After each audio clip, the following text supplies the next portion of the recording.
If millions of citizens starve, it is no answer to the starving to say that in the sweet by and by, business left to itself will give them a job.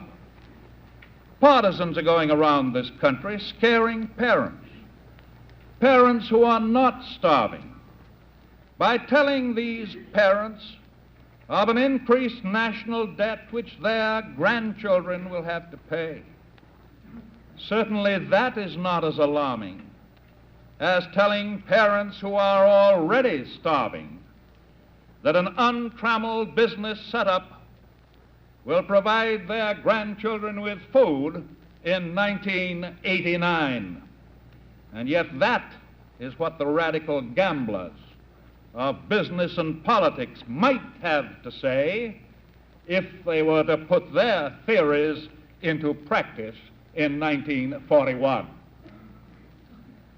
Not one of you who are good Americans and practical Americans believe that we could repeat the catastrophe of those years immediately preceding and following 1929 and emerge from it all with our economic and social system unchanged.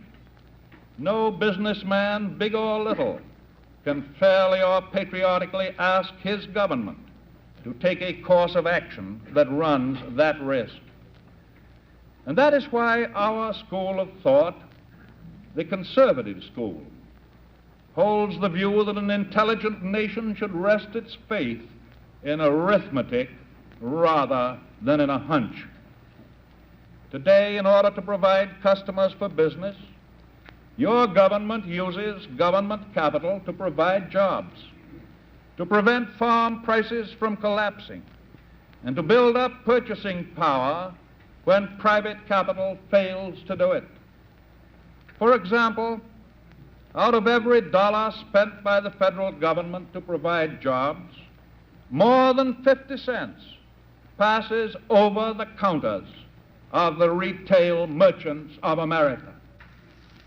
We also use what we call social legislation, such as legislation to encourage better pay for low-paid labor, and thereby provide more and better customers for you, such as legislation to protect investors so that they may continue to be your customers without losing their savings in worthless stocks and bonds. I wonder if you have any conception of the number of businessmen and bankers and economists whom I talk with briefly or at length in any given month of the year. I wonder if you have any conception of the variety of suggestions and panaceas that they offer to me. I wonder if you know the very large percentage of them who honestly and in good faith and very naturally think of national problems solely in terms of their own business. I wonder if you will be surprised if I tell you that most of them leave my office saying to me, "Why, Mr. President, I didn't know about that. You've given me a new perspective.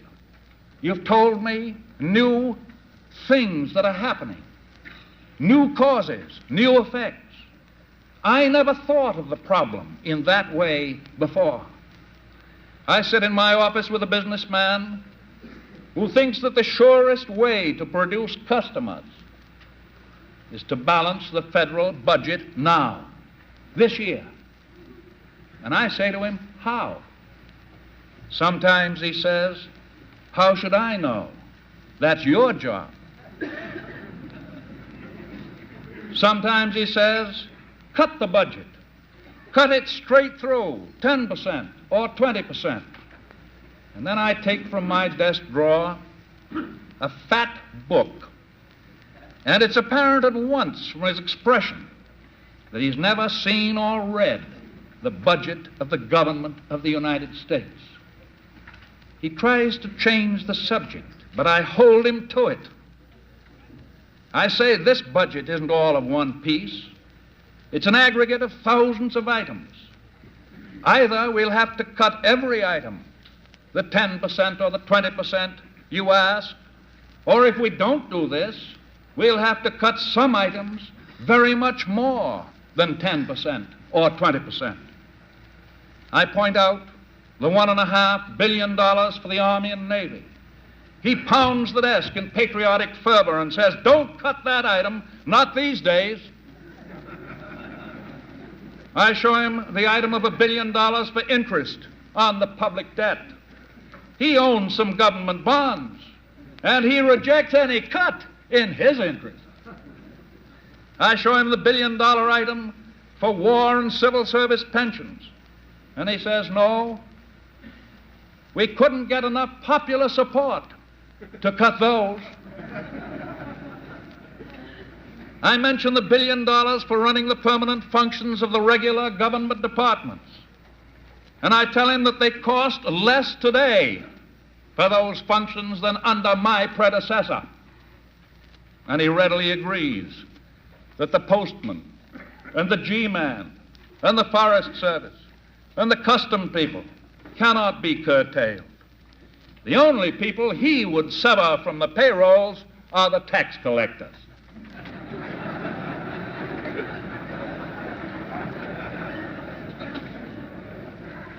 Well, that gets us down to a few other big items, totaling over $4 billion, to take care of four major things: payments to agriculture for the benefit of agriculture, federal public works, including PWA and reclamation and flood control, work relief for the unemployed, including the CCC camps, and assistance for our old people.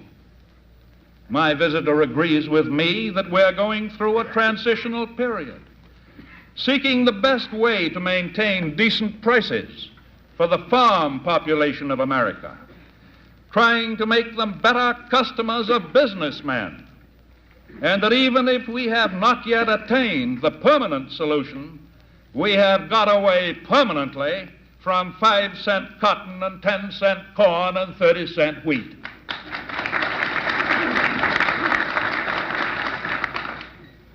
I come to the public works item. He suggests that that can be cut 50%.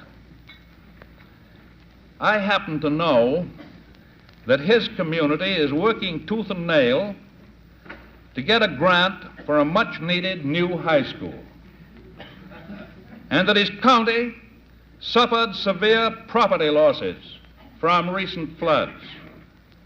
And I suggest that we will start public works economy right there and not give the grants, and that we'll defer building the schoolhouse or the levee or the flood control dam for 20 or 30 years.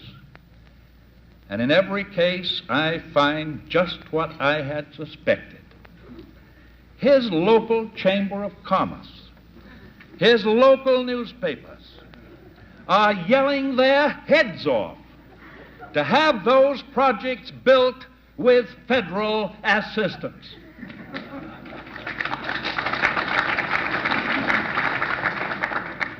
And I say to him, "Consistency, thy name is geography."